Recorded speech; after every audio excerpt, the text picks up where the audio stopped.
Picture this. A multi-million-dollar project collapses overnight. Chaos, panic, leaders demanding answers. And while you're still trying to understand what went wrong, you suddenly notice that emails you never wrote, documents you never touched, and approvals you never gave have your name all over them. That's when it hit me. Someone was building a case to destroy me. Before we continue, make sure to subscribe to the channel. Tell us where you're listening from in the comments. For more than 10 years, I lived in the trenches of project management. Tight deadlines, impossible budgets, clients who changed their minds every 5 minutes. You name it, I survived it. My friends used to joke that I was basically unbreakable, the kind of guy who could manage a tornado if someone slapped a timeline on it. But even tornadoes are honest about what they are. My old boss, Mark, he was a different kind of disaster. Mark walked around the office like a politician on a campaign trail. Charming smile, perfect hair. The kind of guy who used phrases like, "Let's circle back," and "I'm just playing devil's advocate," just to sound important. And sure, he could talk a big game. But when it came to actual leadership, he wasn't a manager. He was a manipulator, a puppeteer. And I was about to find out that he'd picked me to be his next puppet. At first, I didn't suspect anything. I'd been assigned to help oversee a massive multi-million-dollar rollout for a huge client. Easily the biggest project our department had handled all year. We're talking months of prep, teams across multiple states, a budget bigger than most people's mortgages, the kind of project that can make or break reputations. And since I had experience with big rollouts, I was excited. Nervous, sure, but confident. I had a solid team, a solid plan. I wasn't worried, at least, not at first. Mark would stop by my desk with this fake friendly tone like, "How's everything going, champ?" Or, "We're counting on you to make this flawless." He said it like a compliment, but it always came off with the subtle pressure of, if anything goes wrong, it's on you. Looking back, I realized he was setting the stage. Weeks went by in a blur. Late nights, back-to-back meetings, endless spreadsheets. My team pushed through every obstacle. We tested everything twice, sometimes 3 times. We communicated constantly across 3 states like a well-oiled machine. And then, the disaster hit. One Monday morning, I walked in to find people scrambling, phones ringing off the hook, Slack messages exploding. Something had gone catastrophically wrong overnight. Files missing, systems corrupted, timelines wrecked, and the client? Furious. My stomach dropped so fast, I swear I felt it hit my shoes. We tore through logs, backups, caches, you name it. It didn't make sense. Someone had made changes, overridden approvals, and basically detonated months of work. Mark was in full panic mode. But here's the funny thing about panic. It makes people sloppy. He rushed into the room, sweating like he'd sprinted a mile, talking faster than anyone could process. "This is unacceptable. Who approved these changes? Who touched the files? We need answers immediately." And that's when I felt it. That cold, creeping sense that something was off. Not with the project, but with him. Everyone looked confused. Some looked scared. But Mark? He looked defensive. He looked like a man who already knew what had gone wrong and was preparing his escape route. Later that afternoon, I got an email from HR, a mandatory performance review meeting. Yeah, right. Because that's the kind of meeting they schedule after a catastrophe? Sure. Even before opening the email, I knew it. This wasn't a review. This wasn't a conversation. This was an ambush. My hands shook with anger. not fear, as I clicked accept, because I'd given everything to this project. I'd sacrificed weekends, sleep, sanity, and the idea that someone was turning around to make me the fall guy? Not on my watch. That was the moment the switch flipped in my brain. A cold, calm, dangerous feeling. If they wanted to play games, fine. I'd play too, but I'd play smarter. So I did what any cornered man with nothing left to lose would do. I started documenting everything, every altered email, every suspicious timestamp, every file that didn't match the logs, every version that mysteriously changed in the middle of the night. I dug deep, deeper than anyone expected. Most people don't know this, but corporate systems keep all kinds of hidden breadcrumbs. Metadata, cache history, access logs, backup shadows. Mark thought he'd overwritten everything. He had no idea how computers actually work. And slowly, piece by piece, the truth started revealing itself. The altered files, they weren't just sloppy, they were deliberate. Someone had copied sections from earlier versions and pasted them into new ones to make it look like I'd approved decisions I never even saw. Someone had forwarded spreadsheets with broken formulas under my name. Someone had taken my electronic signature, something I never even used casually, and slapped it onto a fake approval letter so poorly done it had signature drag artifacts. Rookie mistake. And every single suspicious change, it traced back to one source, Mark's laptop ID. But that wasn't even the worst part. The deeper I looked, the more I found missing. Money from the project budget. Little dips here and there. Nothing huge individually. But together, enough to raise serious questions. Mark hadn't just sabotaged the project. He siphoned funds to cover up earlier mistakes. And suddenly everything made sense. The panic, the blame shifting, the sudden performance review. He wasn't just trying to bury me. He was trying to bury the evidence. By the time the night was over, I had built a timeline so precise it could have been used in court. A chronological autopsy of every dirty move he made. And I wasn't done. I rehearsed my calm face, my defeated tone. I let myself look tired at work, like I was stressed, broken, scared. I wanted him confident. I wanted him smug. Because when a man is convinced he's already won, that's when he's blindest. And that's when revenge is sweetest. I didn't sleep much that night. Not because I was worried, but because I was furious. Betrayal hits differently when it comes from someone who smiles in your face every morning like your best buddies.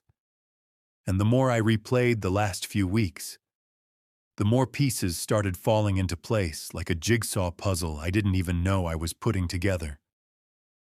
Little things, Mark said, strange requests, weird inconsistencies, the way he always checked in at the most suspicious times. I realized that this man hadn't just turned on me in a moment of panic. He'd been grooming me for months, preparing me to be his human shield. And the realization didn't hurt. It pissed me off. But anger is a gift when you know how to use it. And I used every ounce of mine to sharpen my focus. The next morning, I walked into work with the best acting performance of my life. I sank into my chair like I was carrying the weight of the world. I sighed loudly enough for people to hear. I rubbed my temples. I stared at my screen like it was a death sentence. I wasn't putting on a show for my coworkers. This was for an audience of one. And right on cue, there he was. Mark strolled toward me with that trademark fake concern plastered across his face. If I hadn't already known he was a snake, I might have believed he cared. "You holding up okay, champ?" he asked, leaning on my cubicle wall like he owned the place. I kept my voice shaky. I don't know what happened, Mark. I swear I didn't make those changes. His smile was subtle, a little too comforting. The kind of expression you'd expect from someone consoling a kid who just crashed their bike. Well, he said softly, mistakes happen, but it's important to own them. Leadership is watching closely. You'll need to be accountable. Accountable for his mess. The audacity almost made me break character, but I stayed in my panic mode, nodding weakly. I understand. He patted my shoulder like a king blessing a peasant. Good man. Just be honest in the meeting tomorrow. It's better that way. Oh, Mark. If only you knew how honest I plan to be. As he walked away, I caught the hint of a smirk, a self-satisfied, smug little curl of the lips that told me everything I needed to know. He thought I was beaten, defeated, done, and that was perfect. The rest of the day, I stayed quiet. I kept my head down. I made myself look smaller. A few co-workers gave me sympathetic glances. Others avoided eye contact entirely, like my misfortune might be contagious. Office politics. You've got to love it. But while I sat there looking like a man on the chopping block, my mind was busy, replaying my evidence, memorizing details, preparing my delivery. Because tomorrow's performance review wasn't going to be about my performance. It was going to be a stage for the greatest professional takedown I'd ever orchestrated. That night, I triple-reviewed the timeline I'd built. Every file, every screenshot, every log, every email, every anomaly that pointed right back to Mark's device. I even made backups of the backups, one on a USB, one in cloud storage, one hidden in a private folder on a personal drive. If anything mysteriously vanished overnight, I'd have 20 copies ready. Corporate sabotage is one thing, but messing with my evidence? That would have opened a whole new world of pain. Once everything was secure, I opened the most important file, the company policy document on fraud, misconduct, and falsified records, and right there in bold, any employee caught manipulating data or forging approvals faces immediate termination and potential legal action. Perfect. Mark had practically written his own sentencing guidelines. The next morning, the day of the meeting, I woke up calm, too calm. The kind of calm that only comes when you've already envisioned every outcome, every reaction, every twist in the conversation. I dressed sharp. Not fancy, but sharp enough to make a statement. If they were going to fire me, I wasn't going to look like a man who deserved it. When I arrived at the office, people were whispering. Word travels fast in corporate halls, and bad news travels faster. Some people glanced at me and quickly looked away. Others gave these awkward, half-hearted smiles like they wanted to say something, but didn't know what. I wasn't mad at them. They were playing survival mode. I knew the feeling. Mark was in his office when I passed by. Tie perfect, hair perfect, smile perfect. He raised a hand in a little wave. "Big day, champ," he said. Oh, he was enjoying this way too much. I forced a nervous smile. "Yeah, I hope it goes well."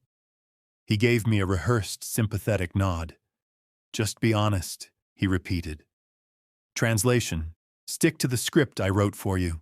But I had my own script, and trust me, mine had a plot twist. The meeting was scheduled for 11 a.m., the kind of time that makes your stomach churn because you can't focus on anything else before it. For the next couple hours, I double-checked my files again and again. Not because I needed to, but because it felt good to remind myself that I was walking in with nuclear-grade evidence. At 10:58, I headed to the conference room. My heart thumped, not from fear, but anticipation. When I walked in, I saw the setup immediately. Senior leadership, 2 HR reps, Mark, sitting comfortably in a chair on one side of the table, hands folded, face calm and confident. He didn't look worried. He looked prepared. He thought this was his victory lap. I sat across from him, placing my laptop bag gently beside me. One of the HR reps smiled politely. "Thank you for coming. We know this is short notice." I nodded, keeping my posture slightly slumped, playing the part to perfection. Mark cleared his throat, speaking with the tone of a man who'd practiced every line. "Before we begin, I'd just like to say that this is never easy, but accountability is crucial for the integrity of the company." He glanced at me with a mixture of pity and superiority. "And unfortunately," he continued, "decisions were made that caused serious project setbacks. We need to discuss what happened and how we move forward." I let him speak. I let him dig, and dig, and dig. He talked about poor oversight. He talked about unapproved changes. He talked about critical errors in judgment. He even mentioned the budget discrepancies, carefully implying that I might have mismanaged funds through neglect. I kept my breathing controlled, letting him have the spotlight, letting him build his own noose. When he finally wrapped up his monologue, HR turned to me. "Do you have anything you'd like to say?" I let a moment pass. 2 seconds. 3. Then I straightened my posture, met their eyes, and said, perfectly calm, "Yes. Before we continue, I think we need to look at the data." Mark's face flickered, just for a heartbeat, but I saw it. That microsecond of fear. He wasn't ready. He thought he was, but he wasn't. I reached into my bag and slowly, deliberately, pulled out my laptop. Mark shifted in his seat, and I knew, right then, the real show was about to begin. The room went still the moment my laptop hit the table. Not slammed, not tossed, just placed, with intention. There's a certain kind of silence that happens when people realize something's about to go very, very differently than planned. And this silence? Oh, it was delicious. I plugged in the HDMI cable and tapped a few keys. The projector flickered to life, illuminating the enormous screen at the front of the room. Mark shifted again, his chair creaking. He forced a casual smile. "I'm not sure what you're planning to show, but..." I raised a hand, cutting him off without looking at him. "Mark, you've had your turn. Now it's mine." HR blinked, confused but attentive. Leadership leaned forward just slightly, sensing the meeting wasn't going the way they expected. I navigated to a folder titled Project_X_Timeline. A VP adjusted his glasses. "What exactly are we looking at?" I clicked open the first file. "Everything," I said. "The timeline begins." The first slide popped up. A neat, color-coded timeline breaking down activity logs from the past 6 weeks. "This," I said calmly, "is a chronological breakdown of every modification made to our rollout files. I compiled system logs, metadata, cached versions, and backup shadows. What you're seeing is the factual record, not the rewritten one." Mark laughed nervously. "This seems unnecessary. We're here to discuss..." I clicked to the next slide before he could finish. A list of file names filled the screen, each with detailed timestamp activity. "Notice," I continued, "that on the night the critical changes were made, the ones Mark just implied I approved, my credentials were never used. At all." I zoomed in on the logs. "And here," I highlighted a line, "are the credentials that were used." On the screen, user login, Thompson laptop. Mark froze. Leadership didn't take their eyes off the projector. One HR rep leaned forward. "That's Mark's device?" I clicked again. "Yes, and that's just the beginning." Email evidence. I opened a folder labeled Altered Emails. A series of screenshots appeared, each one showing emails that had been forwarded to leadership with my comments. Except the comments weren't mine. I zoomed in on the metadata. Every altered email was edited from Mark's device. The timestamps show when they were modified, and the server logs confirm my account never accessed the drafts. The VP raised an eyebrow. Is this accurate? I nodded. Absolutely. And if you compare them to the originals, which I recovered from system cache, you can see the added phrasing that makes it look like I approved irresponsible changes. I brought up a side-by-side comparison. The room went silent again. The heavy kind. The kind that says, oh no, no, no. Mark tried to smile, but it trembled at the edges like a crumpling sheet of paper. This must be some kind of misunderstanding. I spoke without looking at him. No, Mark. A misunderstanding is when you forget to CC someone. This is fraud. The approval letter. Then I opened the next file, the one that made Mark's career implode from the inside out. The forged approval letter. My forged approval letter. On the left side of the screen, the version Mark submitted. On the right, the authentic version before it was altered. Notice anything? I asked, pretending not to savor the moment. A senior director leaned closer. The fonts are different. I nodded. Correct. And if we zoom in, I enlarged my signature. The room almost collectively gasped. You could clearly see the dragged pixels, the telltale artifacts from someone copying and pasting a scanned image onto a document. I pointed to the bottom corner. And here's the timestamp of the edit.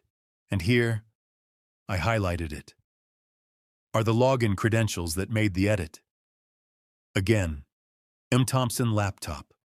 Mark's voice cracked. Wait, this isn't, I didn't. The VP held up a hand. Mark, let him finish.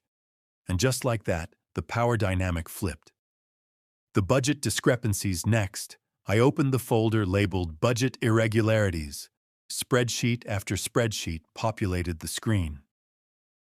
As you can see, I said, these numbers don't match the approved expenditures. Funds were moved, reallocated, or marked as spent without supporting invoices. One HR rep frowned. We didn't have any documentation for these changes. I nodded. That's because they weren't documented. They were hidden. A director leaned forward. Hidden by whom? I clicked on the audit trail, and there it was. M. Thompson laptop. M. Thompson laptop. M. Thompson laptop. Line after line after line. Mark swallowed hard. There must be some mistake in the system. Maybe I pulled up the final piece. The ace of spades. The before and after file. This, I announced, is the original file Mark altered. It was supposed to be overwritten. Only he forgot one thing. Some backup systems don't overwrite immediately. They store a version shadow. I clicked. Left side of the screen. The untouched file. Right side. The heavily altered version used against me. Every discrepancy highlighted. Every forged comment marked. Every unauthorized change traced back to him. I clicked to show the most damning detail. The logs, the timestamps, the credentials, all belonging to Mark. The room was dead silent now. No one even shifted in their seats. Then, the VP turned slowly toward Mark. His voice was cold enough to frost glass. Mark, is there anything you want to add before we contact legal? Mark's face drained of color. He opened his mouth, closed it, opened it again. A sound came out, halfway between a cough and a squeak. I didn't, it's not, he's manipulating, these could be fabricated. I finally turned to him, calm, controlled, more powerful than I'd ever felt in my career. So let me get this straight, I said softly. You're accusing me of fabricating evidence to frame you for fabricating evidence. He stared, unable to form words. I leaned back. Because if that's the accusation, I'm sure IT would love to confirm which employee accessed every one of these files. Leadership looked at him with eyes that said, "Say one more word and you're done." Mark sank back in his chair like the air had been sucked from his lungs. The room responds. One HR rep whispered, "Oh my God." A director muttered, "This is extensive." The VP closed his folder, slow and deliberate. "Mark, you need to step outside." Mark tried one last desperate attempt. "Wait, let's talk about this. Now." He stood, legs trembling, and left the room like a man walking to his own execution. When the door closed behind him, I exhaled a breath I didn't even realize I'd been holding. Leadership turned to me. "Thank you," the VP said quietly. "This changes everything." I nodded. I figured it would. They exchanged looks, serious looks, the kind people make when they know a situation is way bigger than they expected. HR scribbled notes. Directors whispered. The VP massaged his temples. And I just sat there, calm, patient, because justice wasn't done yet. Not until every consequence landed exactly where it was supposed to. The moment the door closed behind Mark, the entire room seemed to exhale. It wasn't relief. It was shock, thick and lingering, like everyone had just witnessed a car crash in slow motion. The VP rubbed the bridge of his nose, staring at the projector screen as if the files might rearrange themselves into something less catastrophic. One of the directors whispered something under her breath, something that sounded a lot like unbelievable, while the HR reps exchanged wide-eyed glances. But me? I sat still, quiet, watching, processing, because even though I knew I'd just detonated Mark's entire plan, the reality of the moment was sinking in like ink on paper. This was really happening. He was really going down. The VP finally turned to me. "We're going to need copies of everything you showed us today," he said. I nodded. "They're already prepared. Chronological, with supporting files. There's a secure folder on the thumb drive." I slid the USB across the table. He took it carefully, the way someone might pick up a piece of evidence at a crime scene. "How long have you known?" he asked. I held his gaze. Since the moment I saw the first altered file. He nodded slowly, like that answer made perfect sense. "And you chose to stay quiet until now?" "I didn't want to interfere with the investigation," I said, "or give him a chance to undo anything." A director murmured, "Smart." Another said, "Very smart." If Mark could have heard them, it would have stabbed his ego straight through the heart. The VP closed his laptop. "We're suspending the meeting for now. HR and legal will reconvene shortly. There's a lot we need to process before we proceed formally." "Of course," I replied. "And," he continued, pausing as if to choose his words carefully, "we appreciate how thorough you've been." That was the corporate way of saying, "You just saved this company's ass, and we know it." I gathered my things calmly, not rushing, not gloating, just professional. The way a man acts when he's got the truth on his side. As I packed up, one of the HR reps stepped closer and lowered her voice. "We're very sorry you had to experience this." Her tone wasn't typical HR scripted sympathy. It was genuine. "Thank you," I said. "I appreciate that." With that, the meeting adjourned, and I walked out of the room with a strange mix of emotions: relief, anger, validation, exhaustion. all tangled together like a knot. The office whispers begin. The moment I stepped into the hallway, eyes were on me. People who had avoided looking at me earlier were now watching every step I took. Some with confusion, some with curiosity. A few with the kind of dawning realization that only comes when they've just seen a man walk out of a room that someone else was dragged into. Mark's office door was still closed. Good. I didn't need to see him. Not yet. As I made my way back to my desk, a coworker I barely talked to whispered, "Hey, are you okay?" I gave a small smile. "I will be." Another quietly said, "I heard HR asked to speak with Mark. Office gossip travels faster than Wi-Fi." I replied softly, "Yeah, it's handled." The way they looked at me shifted, not pity now, but something closer to respect. You don't see that every day in corporate America. The escort. About an hour later, I saw the moment everything changed. Two security guards walked down the hallway toward Mark's office, not in a dramatic, slow-motion way, more like professionals doing their job with quiet efficiency. They knocked once, twice. The door opened, and there he was, Mark. His face was pale, his tie was crooked, his hair, normally perfect, looked like he'd run both hands through it a dozen times. His eyes darted from the guards to the hallway, then to the floor. He looked like a man who finally understood a truth he'd refused to accept. He wasn't the hunter. He was the prey. One guard stepped inside. The other waited by the door. I didn't hear what they said, but I didn't need to. Every office worker in America knows what that walk means. Mark emerged seconds later, clutching a small cardboard box. Not even full, just his essentials. His mug, a picture frame, a notebook. He didn't look at me. He didn't look at anyone.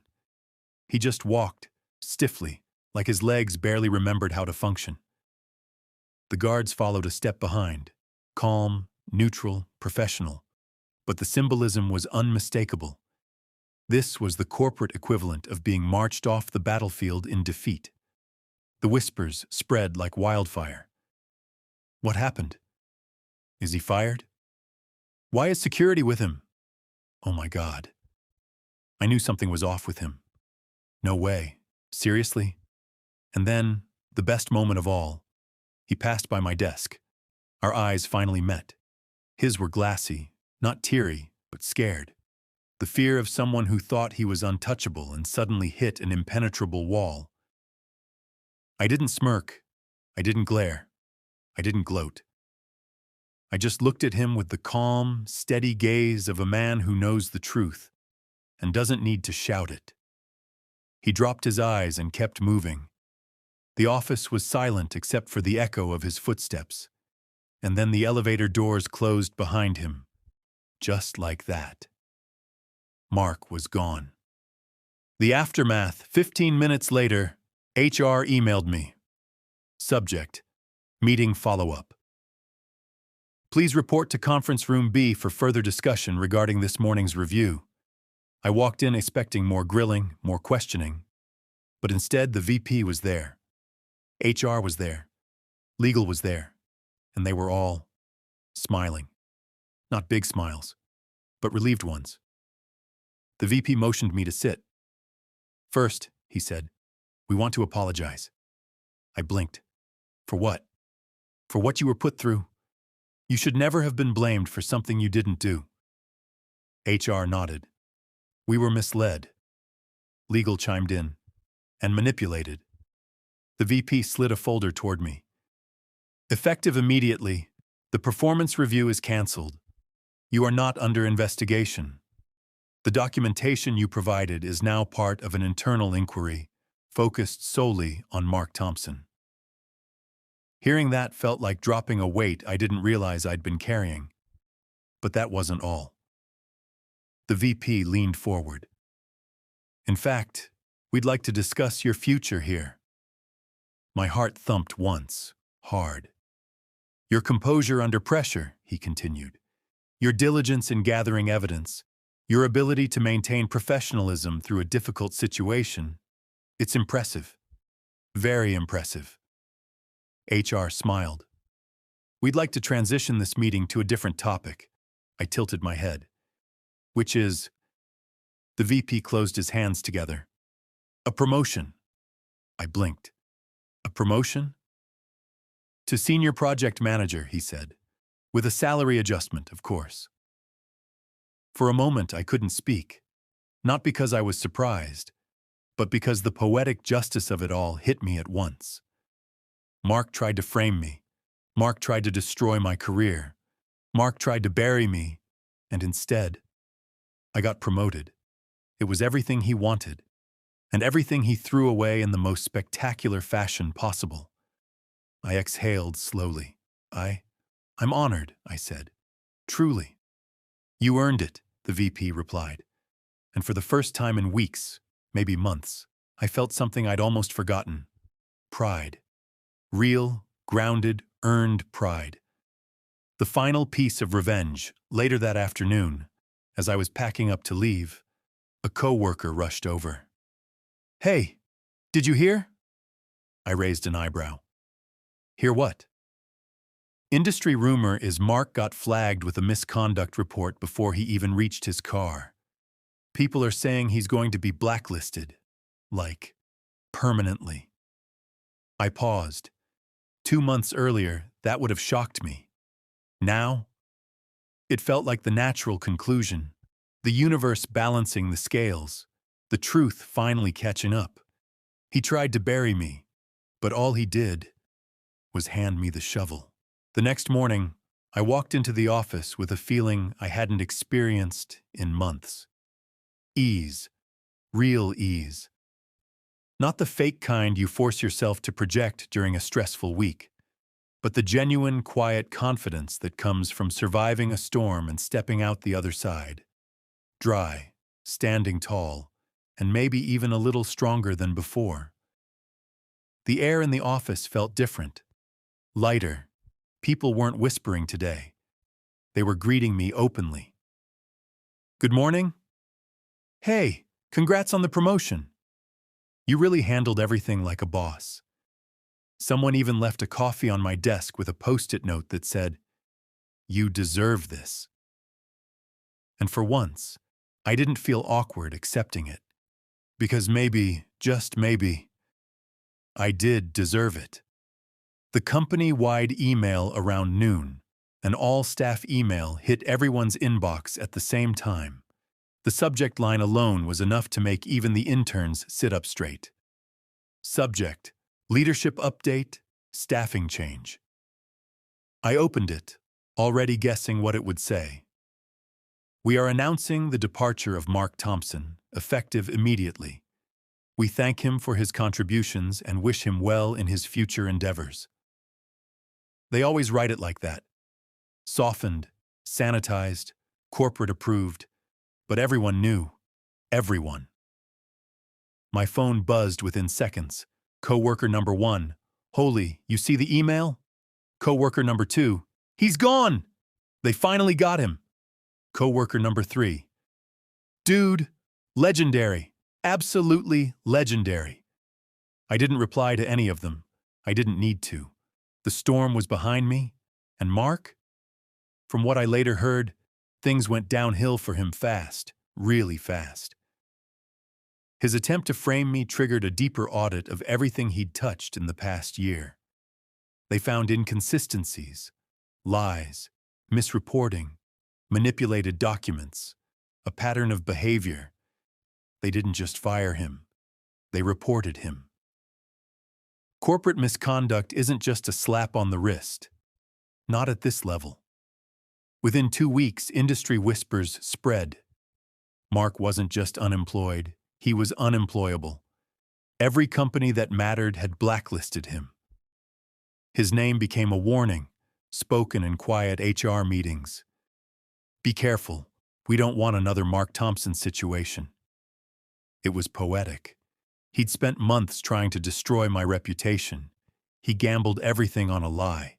And the truth? It crushed him. The closure I didn't expect.